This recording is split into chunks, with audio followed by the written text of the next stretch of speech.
Arestado ang isang suspek sa pagnanakaw matapos mauwi sa barilan ang pagtugis ng mga pulis ng Lipa CCPS noong Miyerkules ng madaling araw. Na-recover sa suspek ang isang hindi lisensyadong baril at mga hinihinalang ilegal na droga. Ayon sa investigasyon, bandang alas 12:30 ng madaling araw noong Nobyembre 19 taong kasalukuyan, nagising ang 35 anyos na biktima dahil sa ingay sa loob ng kanyang bahay.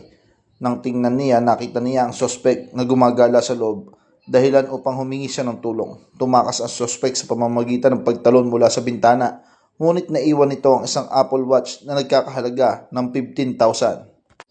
Mabilis namang rumisponde ang Mobile Patrol Unit ng Lipa Component City Police Station sa pangunguna ni PSSG Co at Police Corporal Aguilera matapos makatanggap ng deskripsyon at direksyon ng pagtakas ng suspect.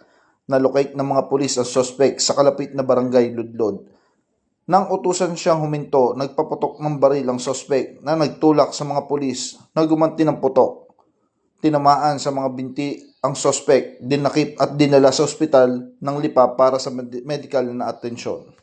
Kinilala ang suspect bilang isang 25 taong gulang na lalaki walang trabaho at residente ng barangay Ludlod.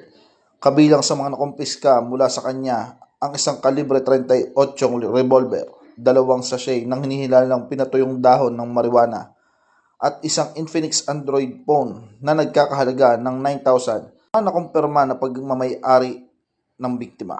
Sa kasalukuyan, nasa kustodiya na ng Lipa CCPS ang suspect para sa dokumentasyon at tamang disposisyon.